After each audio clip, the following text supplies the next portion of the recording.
जय हिंद दोस्तों, और आप सभी का स्वागत है प्रीतम एकेडमी परिवार में। और मैं हूं पंकज कुमार। तो आज की इस वीडियो पे बात करेंगे झारखंड बोर्ड के क्लास 8 का सोशल साइंस का जो 23 नवंबर को साप्ताहिक बोर्ड परीक्षा होने वाला है ना, इसके लिए कुछ इंपॉर्टेंट प्रश्नों पे बात करेंगे। तो इससे पहले हम लोगों ने दो और वीडियो लिया है जिसमें हम लोगों ने सेट 1 और सेट 2 पर हम लोगों ने बात किया था, और आज का ये वीडियो जो है आपका सेट 3 पे बात किया जाएगा और यही आपका लास्ट वीडियो है। इसके बाद और आपका वीडियो नहीं लिया जाएगा। तो अगर आप सीधे तौर से सेट 1 पे आके अगर वीडियो देख रहे हो तो सेट 3 पे अगर आके आप वीडियो देख रहे हो तो सेट 1 और सेट 2 का वीडियो देख लीजिएगा। या अगर आप कहीं से भी अगर आ रहे हो, अगर सीधे तौर पे अगर ये वीडियो देख रहे हो तो लगातार आप देख लेना। और अगर आपने लगातार देखा होगा तो आपके लिए बहुत अच्छी बात है, क्योंकि आपके एग्जाम में यहीं से प्रश्न आने वाले हैं। तो देरी नहीं करते हुए वीडियो को शुरू करते हैं। तो सबसे पहला प्रश्न क्या है कि चीनी उद्योग का कच्चा माल क्या है। जो चीनी उद्योग का कच्चा माल क्या होता है? ऑप्शन क्या है? गन्ना, चुकंदर, आपका पटसन, क और ख दोनों, इनमें से कोई नहीं। देखिए, जो चीनी उद्योग होगा ना, इसका जो सबसे ज्यादा मैं बात करूंगा, सबसे ज्यादा जो इसका कच्चा माल जो होगा ना, वो आपका क्या होगा? गन्ना से तो चीनी का उत्पादन होता ही है, साथ ही साथ चुकंदर से भी जो गन्ने का उत्पादन होता है, तो आपका क और ख दोनों हो जाएगा। लेकिन अगर ऐसा होता है, मान लिया जाए गन्ना, चुकंदर, आपका पटसन और यहाँ पे कोई और एक ऑप्शन होता, क और ख नहीं होता, तो फिर आप गन्ना मार के आते। लेकिन चीनी और चुकंदर दोनों जब लिखा हुआ है तो इसीलिए आपको क्या करना पड़ेगा? दोनों ही मारकर आपको आना होगा।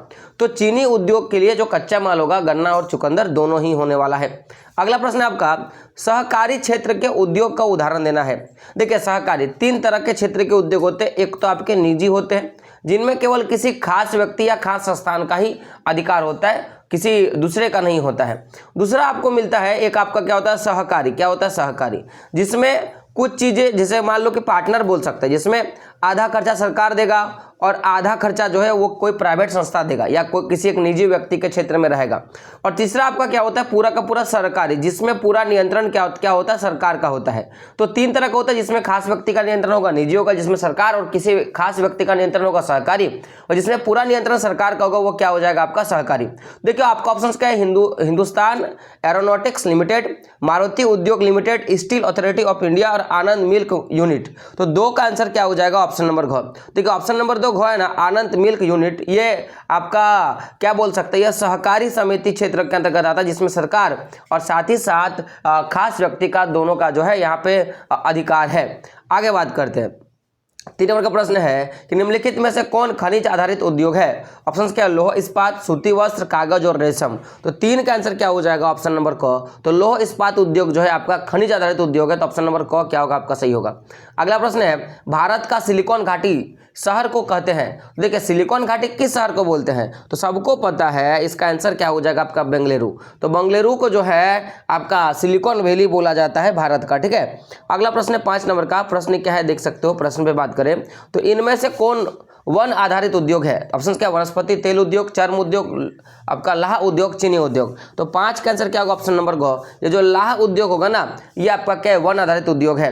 अगला प्रश्न क्या आपका कि लघु उद्योग के अंतर्गत आता है। लघु उद्योग के अंतर्गत क्या आता है? तो मोबाइल फोन उद्योग, अचार मुरब्बे बनाना, दिया सलाई बनाना, और क्या है आपका? ऊन वस्त्र उद्योग। तो 6 का आंसर क्या होगा? ऑप्शन नंबर ग। देखिए, जो दिया सलाई बनाना होता है ना, ये आपका लघु उद्योग के अंतर्गत आएगा। यानी कि मान लीजिए कि कम खर्चे में, कम पूंजी में, कम लोगों में हाथ के द्वारा अगर वस्तु का उत्पादन होता है तो उसको लघु उद्योग हम लोग बोलते हैं। तो दिया सलाई बनाना, यानी कि जो होता है ना, मोमबत्ती जलाने के लिए जो एक सूता का जरूरत होता है ना, वो कपड़ा या जो बोलोगे तो वही हो क्या आपका? दिया सलाई। तो उसको बनाने के लिए जो होता है आपके कम लोग लगते हैं, या घर में भी बैठ के बना सकते हैं। तो ऑप्शन नंबर ग क्या होगा? आपका सही हो जाएगा। अगला प्रश्न है आपका कि कृषि किस प्रकार की आर्थिक क्रिया है? तो कृषि जो है आपकी प्राथमिक क्रिया के अंतर्गत आता है। देखिए, क्रिया 3 प्रकार से हम लोग बांटते हैं। ठीक है ना। एक तो आपका हो गया प्राथमिक क्रिया, दूसरा हो गया आपका द्वितीयक क्रिया, और तीसरा क्या हो गया? आपका तृतीयक क्रिया। तो प्राथमिक क्रिया वे सारे क्रिया होते हैं जिनका उपयोग जो है ना, या जिनका निर्माण सीधे प्राकृतिक से होता है, उसमें किसी तरह का कोई बनावट नहीं होगा। जैसे मान लीजिए कि हम लोग कोई साग सब्जी खा रहे हैं, है ना, आपका धान हो गया, चावल हो गया, तो ये सारा क्या हो गया? आपका प्राथमिक क्रिया के अंतर्गत आएगा। वहीं द्वितीयक क्रिया क्या होता है कि इसमें कुछ मशीनी उपकरण लगाएंगे और उसमें कुछ बदलाव करके उसका उपयोग करेंगे। जैसे हमको बिस्कुट चाहिए, तो बिस्कुट क्या होता है? प्राथमिक क्रिया से हमको गेहूं मिला, अब गेहूं को हम लोग पीसने गए, पीसने के बाद उसको मशीन में डाले और फिर आटा बनाए, तो वो द्वितीयक क्रिया के अंतर्गत आएगा। और तृतीयक क्रिया का बात किया जाए ना, तो इसमें किसी तरह का कोई उत्पादन नहीं होता है, बल्कि प्राथमिक और द्वितीयक क्रिया को बढ़ाने के लिए, प्राथमिक और द्वितीयक क्रिया को बढ़ाने के लिए इसमें सहयोग दिया जाता है। जैसे बैंक क्या देता है, ऋण देता है, जिससे अपना विकास कर पाएगा। जैसे मान लो कि ट्रैक्टर हो गया है ना, जैसे बाजार हो गया, तो ये सारे तृतीयक क्षेत्र के अंतर्गत आएंगे। लेकिन कृषि जो होगा ना आपका, वो प्राथमिक क्षेत्र के अंतर्गत आएगा। अगला प्रश्न है आपका कि निम्न में से कौन प्राथमिक आर्थिक क्रिया नहीं है।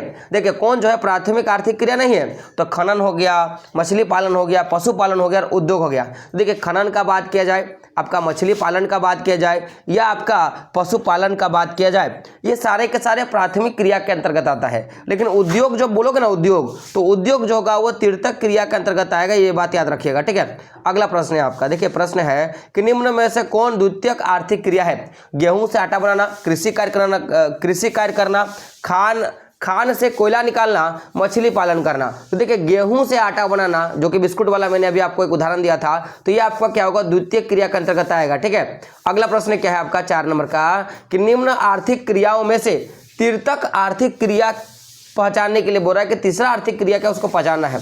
तो बिस्कुट बनाना, पशुपालन, व्यापार करना और वस्त्र निर्माण करना। तो देखिए अगर 4 का अगर मैं आंसर बात करूं ना, तो देखिए जो व्यापार करना होगा ना, ये तृतीयक आर्थिक क्रिया होगा। लेकिन बिस्कुट बनाना, पशुपालन और वस्त्र जो होगा, ये आपका तृतीयक क्रिया का नहीं बल्कि प्राथमिक क्रिया के अंतर्गत। देखिए ये आपका बिस्कुट बनाना ये द्वितीयक क्रिया में आएगा, पशुपालन प्राथमिक क्रिया में आएगा, वस्त्र बनाना आपका द्वितीयक क्रिया में आएगा, लेकिन व्यापार करना आपका क्या होगा, तृतीयक क्रिया के अंतर्गत आएगा। अगला प्रश्न है कि कृषि कार्य में श्रम का उपयोग है भौतिक निवेश, मानवीय निवेश, प्रक्रम या निर्गत। देखिए कृषि कार्य में अगर मैं श्रम का बात करूं ना, तो ये क्या है, एक प्रकार का मानवीय निवेश है। क्या है आपका, एक प्रकार का मानवीय निवेश है। अच्छा भौतिक निवेश में क्या क्या आएगा, तो भौतिक निवेश में हम लोग पढ़ते हैं जैसे कि आपका क्या हो गया, जल, ये भौतिक निवेश में आता है। जैसे भूमि, ये क्या हो गया आपका, ये आपका हो गया कहीं ना कहीं हो गया भौतिक निवेश, ठीक है। और पैसा भी आपका भौतिक निवेश में आएगा। और मानवीय निवेश में क्या हो गया आपका, श्रम, क्या हो गया, श्रम। प्रक्रम में तो देखिए कृषि कार्य के अंतर्गत जो भी देखिए कृषि कार्य को सिस्टम है ना, तो उस सिस्टम में जैसे हम लोग क्या करते हैं, सबसे पहले हम लोग बुनाई, सबसे पहले जुताई करते हैं, जुताई के बाद हमको कृषि कार्य करना है, फिर बीच में कटाई करना है, फिर उसको निराई करना है, तो ये होता है प्रक्रम। और निर्गत का बात किया जाए तो कृषि कार्य में जब हम लोग पूरा काम किए, कोई भी सारा हम लोग प्रक्रम किए कि पहले खेत जोते, उसमें बीहन बोए, बीहन बोने के बाद फिर बीज बोने के बाद फिर हम लोग क्या करते हैं, उसका वो बढ़ता है, उसमें कृषि कार्य करते हैं। तो ये सारा काम करने के बाद जो लास्ट में जो प्रोडक्शन देता है, जो हमको प्रोडक्शन मिलता है उसी को निर्गत बोलते हैं, यानी कि जो लास्ट उत्पादन मिलता है उसको क्या बोलेंगे, निर्गत बोलेंगे। तो यहाँ पे क्वेश्चन क्या है कि कृषि कार्य में श्रम का उपयोग क्या है, तो एक प्रकार का मानवीय निवेश, ये बात याद रखना है। अगला प्रश्न है आपका निम्न में से कौन कृषि तंत्र के अंतर्गत एक प्रक्रम है, एक प्रक्रम के अंतर्गत क्या आता है, तो सूर्य का प्रकाश, जुताई, भंडार या मृदा। तो देखिए जुताई, निराई है ना, बुआई, ये सारे आपके क्या होते हैं, कृषि प्रक्रम के अंतर्गत आते हैं। तो ख नंबर आपका क्या होगा, सही होगा। अगला प्रश्न है आपका कि पीसी कल्चर किससे संबंधित है। तो पीसी कल्चर जो है ना, अगर मैं पीसी कल्चर का बात करूं तो ये क्या है, मत्स्य पालन से। देखिए पीसी से याद रखिएगा पीस, और मछली कैसे खाते हैं, पीस में खाते हैं। तो गौ नंबर क्या रखिएगा कि पीसी कल्चर क्या होगा, मछली पालन से है। अगला प्रश्न है आपका कि हस्तांतरण कृषि को श्रीलंका में किस नाम से जाना जाता है। तो हस्तांतरण कृषि को श्रीलंका में जो है माय डियर फ्रेंड, उसको किससे जानेंगे, उसको चेना, क्या बोलेंगे, चेना, क्या बोलेंगे, चेना। चलिए आप बताइए दीपा जो है ना, दीपा कहाँ बोलते हैं, उत्तर भारत में झूम खेती बोलते हैं, सबको याद है। लेकिन दीपा जो है किस क्षेत्र में बोला गया, आपको ये बताना है हस्तांतरण कृषि को। अगला प्रश्न है चावल किस प्रकार के कृषि की मुख्य फसल है। चावल किस प्रकार की कृषि की मुख्य फसल है। तो 9 नंबर का आंसर क्या होगा, ऑप्शन नंबर को जीवन निर्वाह कृषि के अंतर्गत आता है। किसमें आता है, जीवन निर्वाह कृषि के अंतर्गत आता है, ठीक है। अब अगला प्रश्न क्या, देखो यहाँ पे भी बड़ा अच्छा है। तो जीवन निर्वाह कृषि, इसके अंतर्गत क्या होता है कि आप अपने परिवार के लोगों के लिए उत्पादन करते हो, यानी कि जितना आपकी आवश्यकता है उससे ज्यादा आप उत्पादन नहीं करते हो। लेकिन अगर चालवासी पशुचरण का बात किया जाए तो इसमें क्या होता है, जैसे कि आपने गुज्जर समुदाय का नाम सुना होगा, जैसे अगर आपने चैप्टर पढ़ा होगा तो हिमालय के जो क्षेत्र के लोग होते हैं जो पशु को क्या करते, चराते हैं। तो वो क्या करते हैं कि साल के, देखो हर समय तो हर जगह आपको घास नहीं मिलेगा, वो कुछ कुछ क्षेत्र ऐसे होते हैं जहाँ पे साल के इस महीने ज़्यादा घास होते हैं, फिर अगले महीने ज़्यादा घास होते हैं। तो ये लोग क्या करते हैं ना, चालवासी पशु चरण में अपने पशुओं को चराने के लिए जाते हैं, वहाँ पे 1-2 साल वो रहेंगे और उसी दौरान वो खेती करेंगे, उसको बोलेंगे चालवासी खेती। रोपण कृषि जो होता है इसमें ज़्यादातर जो उत्पादन होगा वो वाणिज्य, इसमें ज़्यादातर जो उत्पादन होता है वो अपने मात्रा से अधिक, उसकी आवश्यकता जो रहता है उससे कहीं ज़्यादा होगा और एकल क्षेत्र में पूरा उत्पादन होगा। एकल क्षेत्र का मतलब जैसे हम लोग दिखना, एक खेत है, अब इस खेत में क्या करते हैं कि यहाँ पे धान उगा दिए, यहाँ पे हम लोग आलू लगा दिए, यहाँ पे हम लोग मैंने क्या बोलते हैं कुछ सब्जी लगा दिए। तो इतने बड़े खेत में हम लोग अलग अलग प्रकार के खेती करते हैं। तो रोपण कृषि में क्या होता है कि एक इतना बड़ा खेत है ना, तो इसमें केवल मान लो केला का पेड़ लगाए तो खाली केला का पेड़ लगाए, या आम का पेड़ लगाए तो खाली आम का पेड़ लगाए, तो उसी को क्या बोलेंगे रोपण कृषि, जिसमें बहुल एकल क्षेत्र में एक ही प्रकार के फसलों का उत्पादन किया जाएगा। तो इसमें उत्पादन ज्यादा मिलेगा और उत्पादन मिलने के साथ साथ ज्यादा पूंजी लगेगा, ज्यादा आदमी काम पे लगेगा, तो उसको हम लोग क्या बोलेंगे रोपण कृषि के अंतर्गत बोलते हैं। लेकिन चावल का उत्पादन क्या होता है, जीवन निर्वाह कृषि के अंतर्गत आता है। वही वाणिज्यिक कृषि में क्या आता है, इसमें हम लोग व्यापार करने के लिए हम लोग इसमें उत्पादन करते हैं। रोपण कृषि का सबसे अच्छा उदाहरण क्या है आपका, याद रखिएगा, जो है आपका चाय जो है सबसे अच्छा उदाहरण है इसका। अगला प्रश्न है आपका कि निम्न में से कौन सा वाणिज्यिक कृषि का उदाहरण है। देखिए वाणिज्यिक कृषि का उदाहरण पूछा है तो आपका क्या होगा, रोपण कृषि जो होता है वो वाणिज्यिक कृषि के अंतर्गत आएगा। क्योंकि देखो ये बेचने के लिए उत्पादन किया जाता है, पैसा कमाने के लिए, और रोपण कृषि में पैसा कमाने के लिए उत्पादन किया जाता है, ये बात याद रखिएगा। चलिए आगे बढ़ते हैं। अगला प्रश्न है कि इनमें से क्या लौह इस्पात उद्योग के लिए कच्चा माल है। देखिए लौह इस्पात उद्योग के लिए कच्चा माल तो लौह अयस्क ही हो सकता है, ऑप्शन नंबर ख क्या होगा आपका सही हो जाएगा। अगला प्रश्न है भारत का पीटर्सबर्ग कहा जाता है। भारत का पीटर्सबर्ग किसे कहा गया है, तो जमशेदपुर को भारत का पीटर्सबर्ग कहा गया है, ठीक है ना।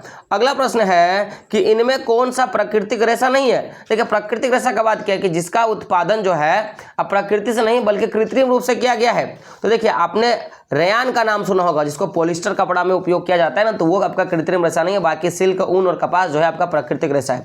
आपने ये भी पढ़ा होगा ना, ये जो सिल्क आपका एक क्वेश्चन आ सकता है, बताइए कि ऐसे कौन से कपड़ा उद्योग के लिए बनने वाले रेशे हैं जिनका उत्पादन जो है बकरी क्या बोलते हैं जानवरों से होता है। तो जैसे ऊन हम लोग बोलते हैं ना, उनका उत्पादन आपका जानवरों से होता है। अगला प्रश्न है आपका निम्न में से कहाँ सूचना प्रौद्योगिकी का उपयोग हो रहा है। देखिए सूचना प्रौद्योगिकी जो है ना वो तीसरा क्षेत्र के अंतर्गत आता है, ठीक है ना, तृतीय क्षेत्र के अंतर्गत आता है। तो इसका उपयोग कहाँ होता है, देखो रेलवे टिकट आरक्षण में, कृषि सूचना में, आपदा नियंत्रण में, तो इन तीनों में होता है। तो ऑप्शन नंबर आपका क्या होगा 4 जो होगा सही हो जाएगा। चलिए अगला प्रश्न है और अंतिम प्रश्न है कि भारत में प्रथम वस्त्र उद्योग कब स्थापित हुआ था। तो भारत में अगर प्रथम वस्त्र उद्योग का बात की जाए तो 1818 में, कब का बात है 1818 में हुआ था, ये बात आपको याद रखना है। तो कुल मिला के जो भी इंपॉर्टेंट प्रश्न थे मैंने आपको करवा दिया। इससे पहले मैंने बार बार बोला है कि मैंने सेट 1 पे वीडियो बनाया, मैंने सेट 2 पे वीडियो बनाया और आज जो है आपका मैंने सेट 3 पर वीडियो बना दिया जहां से आपके प्रश्न पूछे जा सकते हैं। अब आपको क्या करना है कि तीनों वीडियो को ध्यान से देख लेना है, जिसका लिंक आपको डिस्क्रिप्शन बॉक्स में तीनों वीडियो आपको मिल जाएगा, तो वहां सबको देख लेना है।